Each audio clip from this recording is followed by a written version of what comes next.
Good afternoon, my darlings. It's Friday the 8th of March, and today I thought we'd do Apocalypse Cow by Michael Logan. Yes, I absolutely adore this book.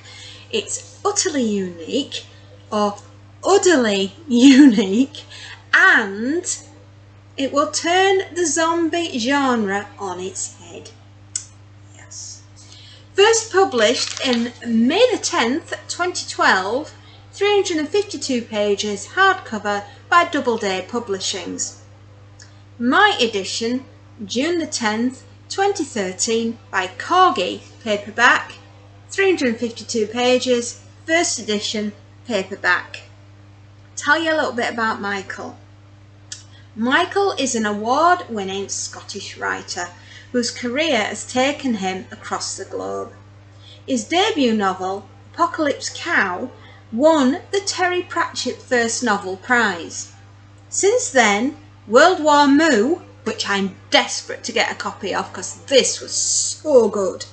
I can't imagine World War Moo will be, it may be even better, beautiful, beautifully written, yeah. He has another two novels as well, Wannabes and Hell's Detective. They've also hit the shelves, but they're not related to this. Fabulous, utterly fantastic. Get a copy. Yeah. In Apocalypse Cow, we meet the herd who will make you say merde. Yes, the French will be quite. You'll find out. You will definitely find out. We have a desperate gang of survivors, battling to survive the zombie herds rather than the zombie hordes. The poor cows and other farm animals, all shapes and sizes, attempt to first have sex with our heroes, and then they try to devour our heroes. Forget the cud. They want blood. Yes, and lots of blood too. And we start with the news report of a stampede that sadly resulted in an abattoir burning to the ground. But one cow didn't die. And soon a virus has been unleashed, which turns Scotland's cattle into slobbering, sneezing, flesh-craving, horny beasts. Absolutely. Let me read the back of the book. If this don't set it up for you, wanting a copy, I don't know what will. It began with a cow that just wouldn't die.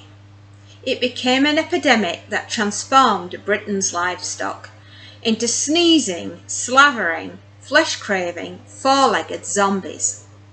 And if that wasn't bad enough, the fate of the nation seems to rest on the shoulders of three hopeless individuals. The abattoir worker, whose love life is non-existent thanks to the stench of death that clings to him, a teenage vegan with extreme eczema, and an inept journalist. As Britain descends into chaos, these unlikely heroes must pool their resources, escape the zombie herds, and find a cure to save the world. Three losers, overwhelming odds, one outcome. Yes, we're screwed.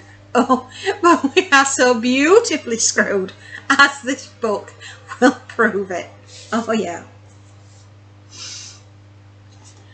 We start with the news of a report of a stampede that sadly resulted in an abattoir burning to the ground.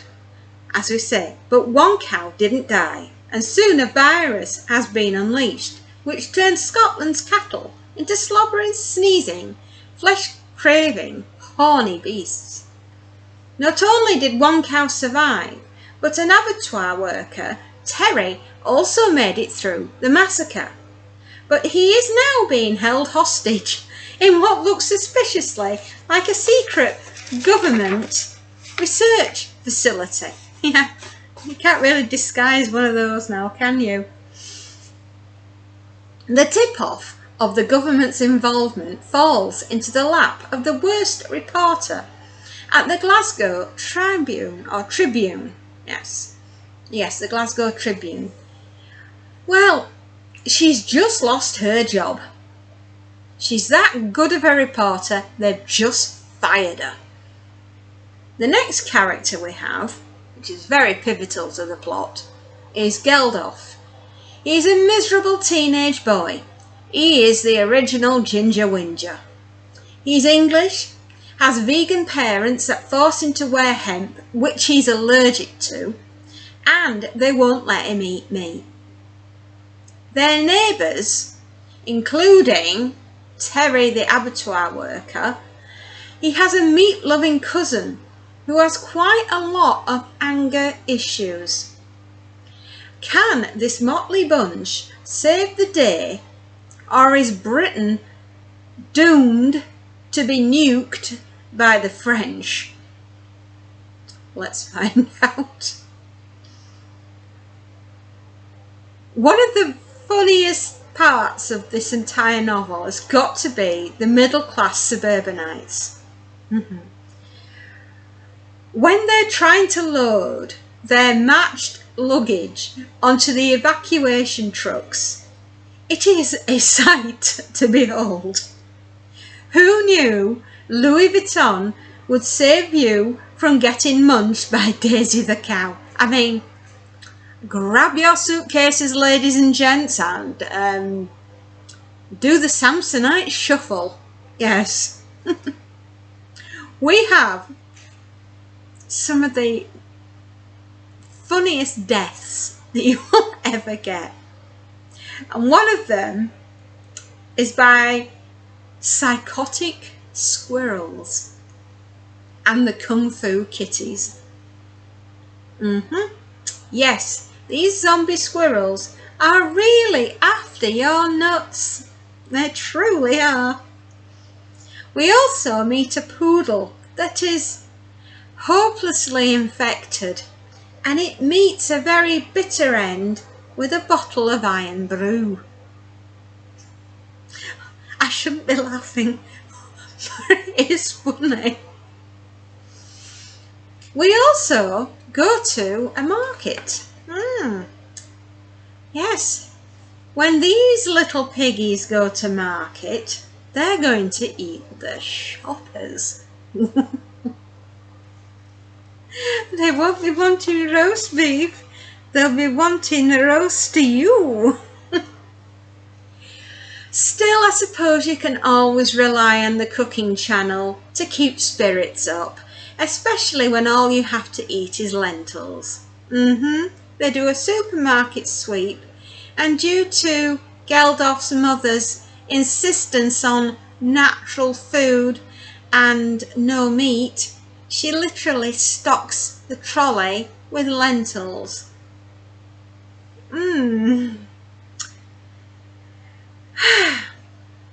Will our team ever find salvation and escape Muriel's ever-increasing adoration? Will our intrepid trio survive? You will have to read on to find out what happens. For originality, I'll give this novel a solid 10 out of 10. Especially for the hilarious Squirrel Squad. It deserves a 10 out of 10 just for that.